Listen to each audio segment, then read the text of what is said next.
بسم اللہ الرحمن الرحیم۔ گمنام ہیرو کے معزز ناظرین السلام علیکم۔ دوستو لائک ضرور کر دیا کریں، شکریہ۔ آئیے چلتے ہیں کہانی کی طرف۔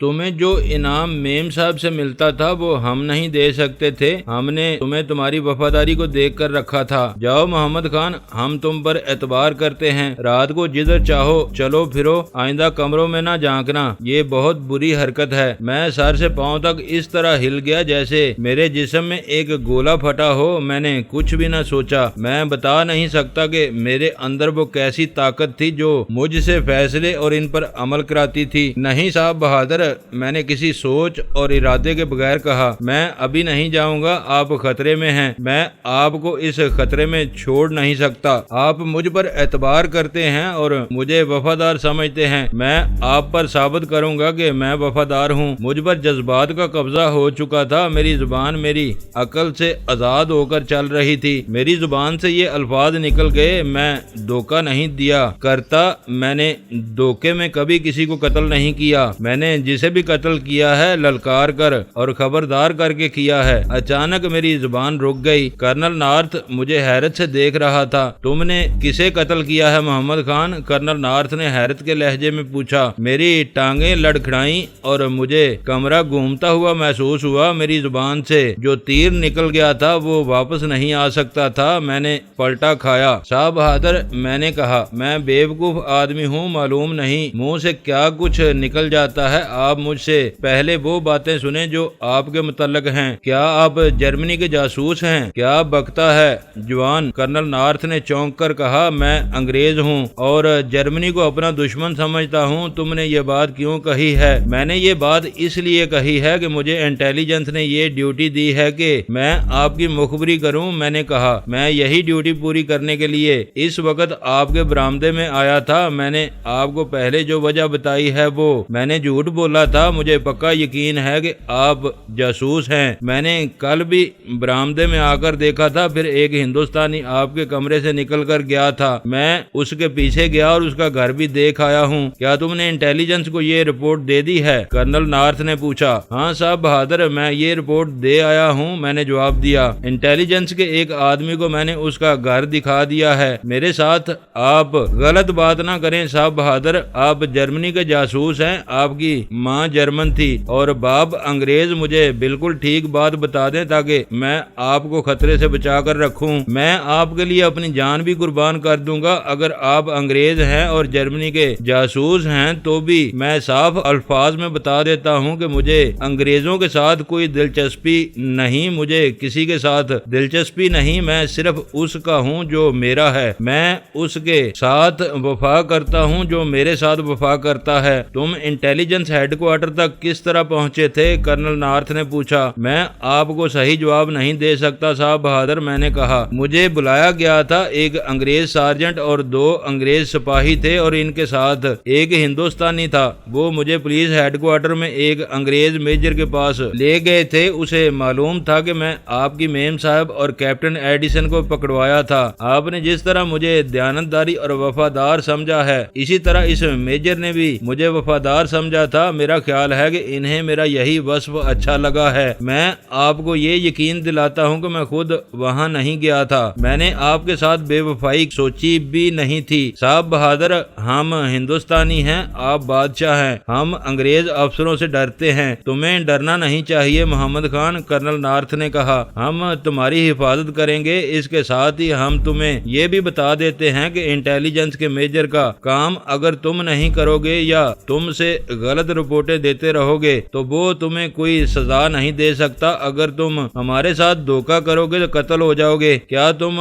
ہمارے ساتھ کام کرو گے؟ صاحب بہادر، میں نے کہا، میں قتل کے ڈر سے یہ کام نہیں کروں گا، میں وفاداری کر کے دکھاؤں گا۔ اگر آپ قتل کی بات کریں گے تو میرے ہاتھوں آپ کو معلوم نہیں کتنے آدمی قتل ہو جائیں گے، معلوم ہوتا ہے تم پیشہ ور قاتل ہو۔ کرنل نارتھ نے مسکراتے ہوئے کہا، اگر ایسی بات ہے تو ہم تمہیں بہت پسند کریں گے۔ تمہیں ٹھیک بتایا بتایا گیا ہے کہ ہم جرمنی کے جاسوس ہیں۔ آپ نے مجھے اپنا راز دے دیا ہے صاحب بہادر۔ میں نے کہا میں آپ کو اپنا راز دے دوں گا۔ کرنل نارتھ اٹھ کھڑا ہوا اور یہ کہہ کر کہ ذرا دیر یہاں بیٹھو ڈرائنگ روم میں چلا گیا۔ کرنل نارتھ تقریباً نصف گھنٹہ بعد میرے پاس آیا۔ ہم تمہیں اپنے ساتھ رکھیں گے محمد خان، کرنل نارتھ نے کرسی پر بیٹھتے ہوئے کہا۔ ہم تمہیں ایک بات سمجھانا چاہتے ہیں، یہ ملک تمہارا ہے، انگریزوں کا نہیں۔ یہ ملک مسلمانوں کا ہے، یہ تمہاری جائیداد اور تمہارا ورثہ ہے۔ تم اپنے ملک میں غیر ملکیوں کے غلام ہو، ہم تمہیں اس ملک کا بادشاہ بنا کر جائیں گے۔ اس نے مجھے ہندوستان پر مسلمانوں کی حکومت کی تاریخ سنا ڈالی اور بڑا لمبا لیکچر دے کر مسلمانوں کو ہندوستان کا مالک ثابت کر دیا۔ بار بار میرے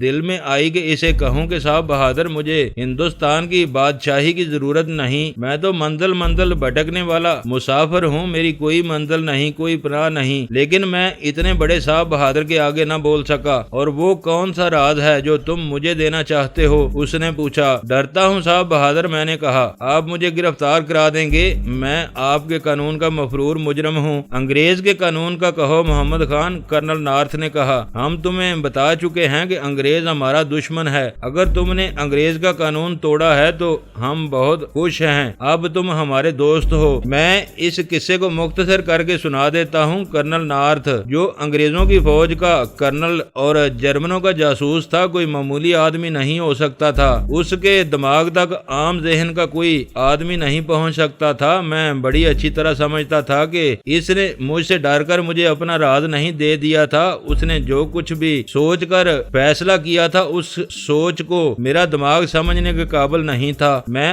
آپ کو یہ بھی بتا دوں کہ اس نے اپنی باتوں سے جن میں پیار اور دوستی تھی مجھے ہپناٹائز کر لیا تھا۔ گوری چمڑی والوں کو تو ہم بادشاہ سمجھا کرتے تھے، کرنل نارتھ اسی نسل کا آدمی تھا۔ اس نے میرے ساتھ یہی باتیں نہیں کی تھیں جو میں نے آپ کو سنائی ہیں۔ وہ بہت دیر بولتا رہا تھا اور اس کے الفاظ جادو کی طرح مجھے اپنے میں لے رہے تھے۔ مجھے یہ بھی معلوم تھا کہ مجھے میرے تن و من، جسم اور قد کی وجہ سے پسند کیا جاتا ہے۔ وہ جسمانی طاقت کا دور تھا، وہ طاقت مجھ میں تھی۔ کرنل نارتھ نے مجھے اپنے گروہ میں میرے جسم کو دیکھ کر شامل کیا تھا۔ بنگال کے بن مندر کی رانی اور اس کے گروہ کو بھی جسمانی طاقت کی ضرورت تھی۔ کرنل نارتھ نے مجھ سے میرا راز پوچھا تھا، میں نے اسے اپنی زندگی کی کہانی سنا ڈالی، کوئی ایک بھی بات نہ چھپائی۔ کرنل نارتھ کی آنکھیں اس طرح کھلتی جا رہی تھیں جیسے اس نے جو جادو مجھ پر طاری کیا تھا وہ اب اس پر طاری ہو رہا ہو۔ مجھے یہ خطرہ نظر آنے لگا کہ کرنل نارتھ یہ نہ سمجھ رہا ہو کہ میں جھوٹ بول رہا ہوں۔ تمہیں کوئی طاقت گرفتار نہیں کر سکتی، کرنل نارتھ نے کہا۔ اگر کہیں گرفتار ہو بھی جاؤ گے تو ہمارے آدمی تمہیں فرار کرا لیں گے۔ وہ مجھے ڈرائنگ روم میں لے گیا اور انگریزی بولنی شروع کر دی۔ وہ بار بار میری طرف اشارہ کرتا تھا اور وہاں بیٹھے ہوئے آدمی میری طرف دیکھتے تھے۔ اینگلو انڈین عورت کی عمر 30 سال کے لگ بھگ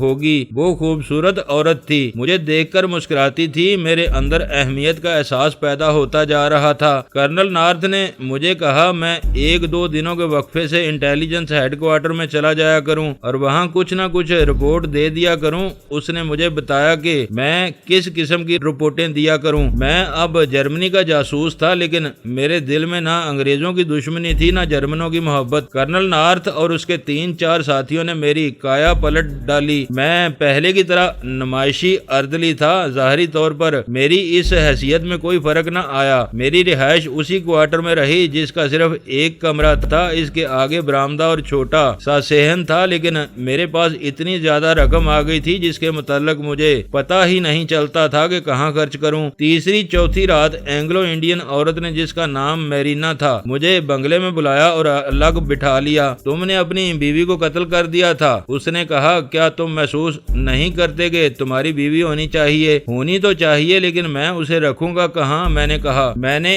آپ کو اپنی زندگی کی کہانی سنا دی تھی، میرا کوئی ٹھکانہ نہیں، اب تو میں اور زیادہ خطرے میں ہوں۔ ہم تمہیں بیوی دیں گے، میرینا نے کہا۔ میں شادی نہیں کروں گا میم صاحب، شادی کرنے کی ضرورت نہیں، اس نے کہا۔ تمہیں بیوی مل جائے گی۔ آپ نے شادی نہیں کی میم صاحب؟ میں نے پوچھا۔ کی تھی، اس نے جواب دیا۔ میرا خاوند مر گیا ہے، میں کرنل نارتھ کے ساتھ شادی کر رہی ہوں۔ میں جانتا تھا کہ وہ کرنل نارتھ کے ساتھ کیوں شادی کر رہی ہے۔ اسے کرنل نارتھ کے بنگلے میں آنا پڑتا تھا، شادی کر کے وہ یہاں باقاعدہ رہ رہ سکتی تھی، اس کا کام ہی ایسا تھا۔ ایک ہفتے بعد وہ کرنل نارتھ کی بیوی بن گئی اور اس سے اگلے روز مجھے بھی ایک بیوی مل گئی۔ وہ 25-26 سال عمر کی عیسائی عورت تھی۔ اسے میرینا نے آیا رکھ لیا اور بنگلے میں ایک کمرہ دے دیا تھا۔ میرینا نے مجھے کہا کہ یہ عورت ہر لحاظ سے ہمارے ساتھ ہے، اسے جب چاہو اپنے کوارٹر میں بلا سکتے ہو۔ وہ پہلی بار میرے کوارٹر میں آئی، میں نے اسے بڑے غور سے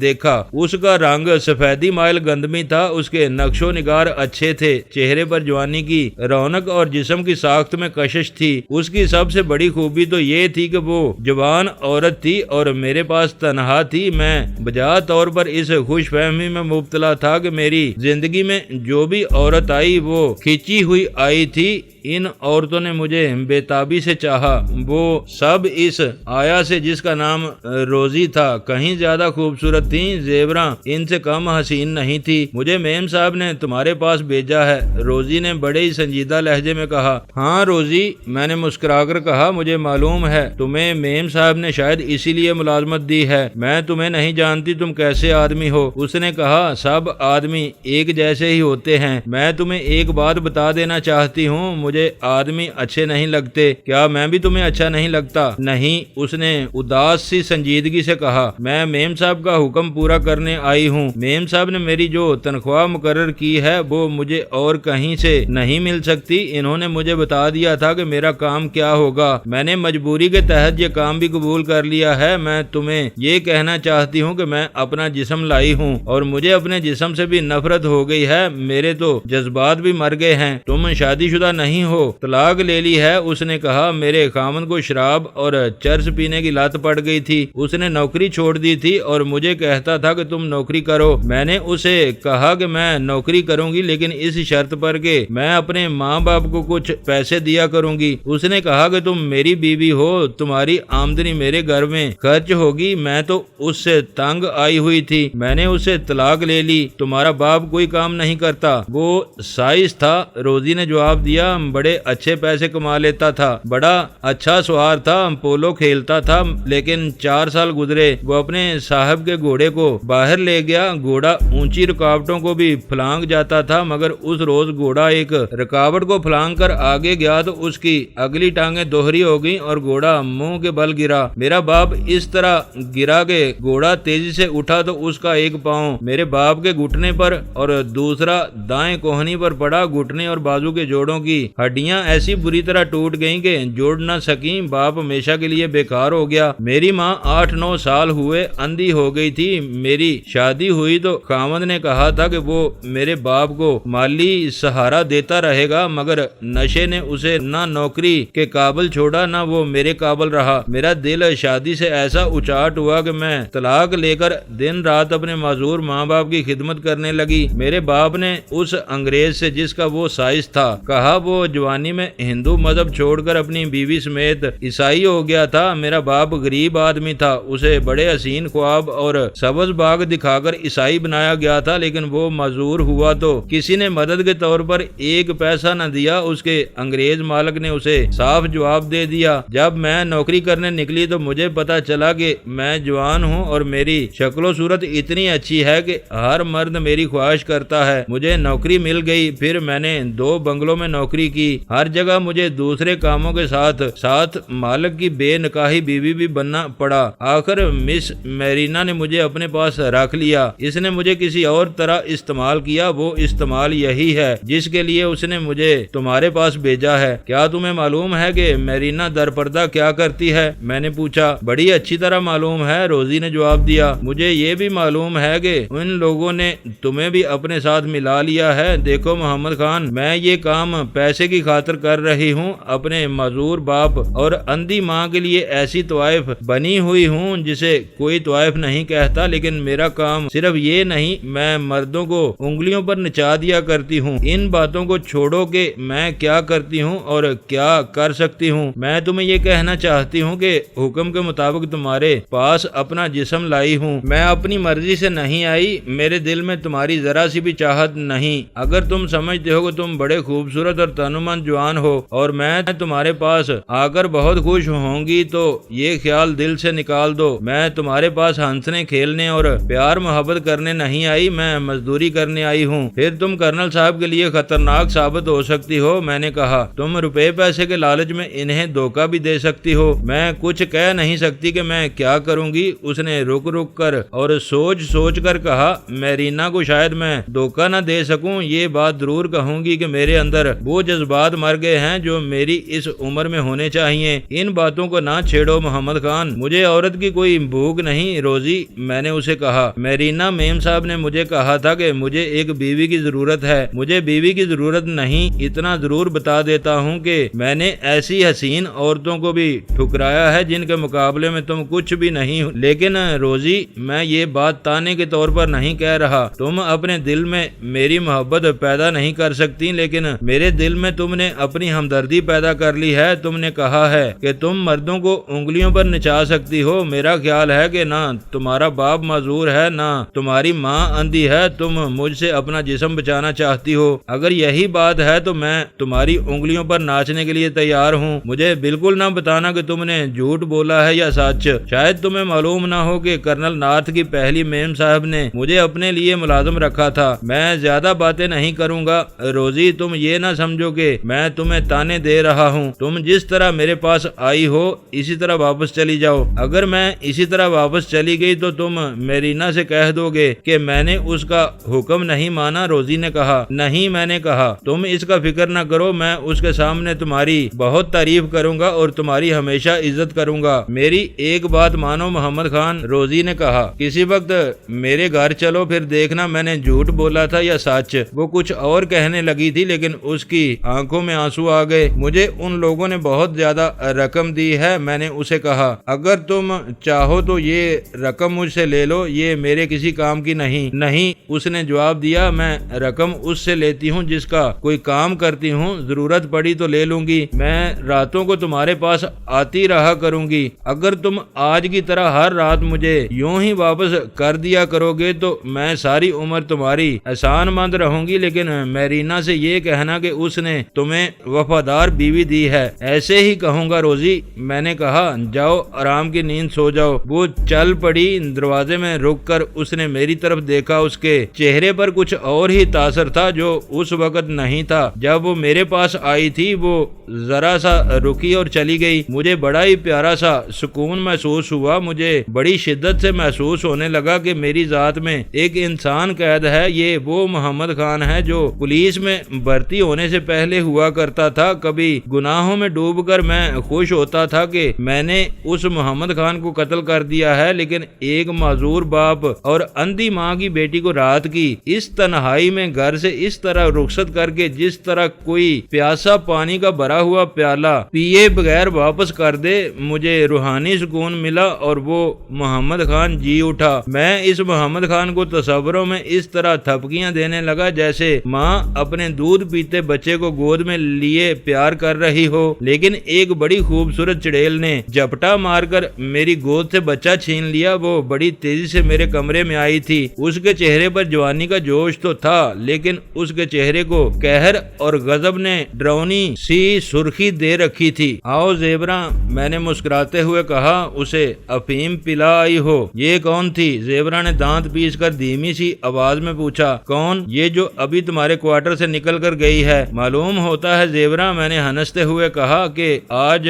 تم خود بھی افیم پی کر آئی ہو، تمہارے سوا یہاں کون آ سکتی ہے؟ خانو، زیبرا نے میرے پاس چارپائی پر بیٹھ کر اور میری ران پر زور زور سے ہاتھ مار کر کہا، میں نے تمہیں کہا تھا کہ چڑیلیں میری طرح کی عورتیں ہوا کرتی ہیں، کوشش کرو کہ میں انسان کے روپ میں رہوں، میری محبت کو آزمانے کی کوشش نہ کرو۔ میں اس بات پر اڑا رہا کہ میرے پاس کوئی عورت نہیں آئی تھی، لیکن وہ کیسے مان جاتی؟ اس نے روزی کو میرے کوارٹر سے نکلتے ہوئے دیکھ لیا تھا، اس نے میری کلائی اپنے ہاتھ میں پکڑ لی، مجھے یوں محسوس ہونے لگا جیسے یہ لوہے کا شکنجہ ہے جو میری ہڈی توڑ دے گا۔ اس کا جسم اس طرح تاپ رہا تھا جیسے وہ بڑی تیز بخار کی کیفیت میں ہو۔ مجھے بے غیرت نہ بناؤ زیبرا، میں نے کہا، روشن نے مجھے اپنا بھائی کہا ہے، یہ مت بھولو خانو کہ میں تمہیں گرفتار کروا سکتی ہوں۔ اس نے کہا، تمہاری جان میری مٹھی میں ہے، اگر پھانسی سے بچنا چاہتے ہو تو میری محبت کو یوں نہ ٹھکرایا کرو، مجھے اپنے ہاتھوں قتل کر دو۔ مجھے اچانک غصہ آ گیا۔ مجھے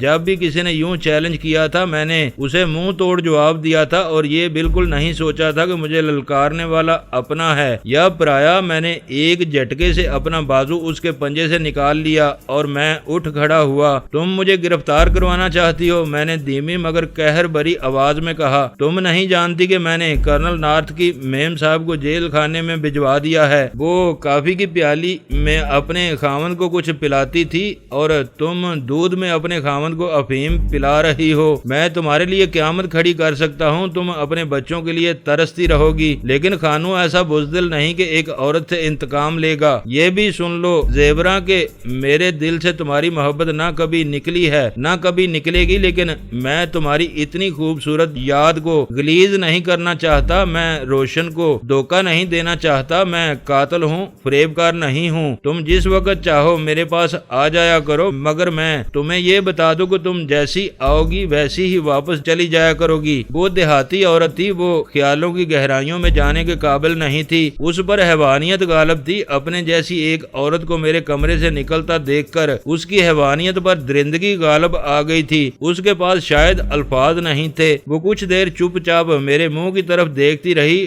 اس کی آنکھوں میں لالی آ گئی، پھر اس لالی سے آنسو ٹپک پڑے۔ وہ کچھ کہے بغیر اٹھی اور میرے کوارٹر سے نکل گئی۔ یہ جو دن گزر رہے تھے اور گزر گئے تھے، میں ملٹری انٹیلیجنس والوں کا مخبر بنا رہا۔ میں اس میجر سے ملنے چلے جایا کرتا تھا اور کرنل نارتھ کی بتائی ہوئی رپورٹ میجر کو دے آتا تھا۔ وہ میجر مجھے اپنا قابل اعتماد مخبر سمجھتا تھا۔ 2 روز گزرے، رات کو روزی میرے پاس آئی، ہم بہت دیر باتیں کرتے رہے۔ اس نے کہا کہ خانو تم جانتے ہو مجھے تمہارے پاس کیوں بھیجا جاتا ہے، مجھے اس سے انکار نہیں، میں تمہیں مایوس نہیں کرنا چاہتی۔ میں نے اسے کہا کہ اس کی مجھے ایسی کوئی ضرورت نہیں۔ حقیقت یہ تھی کہ یہ عورت جب میرے پاس بیٹھی باتیں کر رہی تھی تو مجھے سرور سا محسوس ہو رہا تھا۔ میں چاہتا تھا کہ اسی طرح میرے پاس بیٹھی باتیں کرتی رہے۔ شاید 1 گھنٹہ گزرا ہوگا کہ اس نے مجھ سے جانے کی اجازت مانگی۔ میں نے اسے کہا کہ وہ کچھ دیر اور رک جائے، لیکن میں دیکھ رہا تھا کہ اسے نیند بے حال کر رہی ہے اور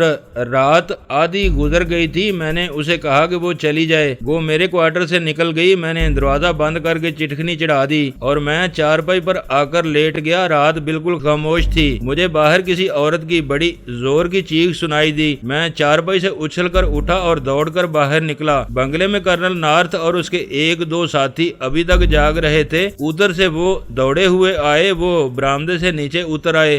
میں دوڑ کر ان تک پہنچا۔ وہ مجھ سے پوچھتے تھے کہ یہ کس کی چیخ تھی، اور میں ان سے پوچھتا تھا کہ میں نے پہلے آپ کو بتایا ہے کہ بنگلہ تو اتنا بڑا نہیں تھا، لیکن اس کے ارد گرد خالی زمین 10-12 کنال تھی، جس میں درخت تھے، پودے تھے اور ایک طرف ایک باغیچہ تھا۔ باغیچہ بنگلے اور نوکروں کے کوارٹروں کے درمیان تھا۔ اس کے ارد گرد جھاڑی نما پودوں کی اونچی باڑ تھی۔ چاندنی رات پچھلے پہر کی تھی اور بڑی شفاف تھی۔ کرنل نارتھ نے مجھے کہا کہ ہر طرف گھوم کر دیکھو کہ یہ کس کی چیخ تھی۔ یہ کہہ کر وہ اور اس کے ساتھی بنگلے میں چلے گئے۔ میرینا میم صاحب نہ گئی۔ اس نے سرگوشی میں کہا کہ روزی اپنے کمرے میں نہیں، وہ تمہارے کوارٹر میں گئی ہے۔ پھر یہ اسی کی چیخ تھی۔ میں نے کہا وہ چند منٹ پہلے میرے کوارٹر سے نکلی تھی۔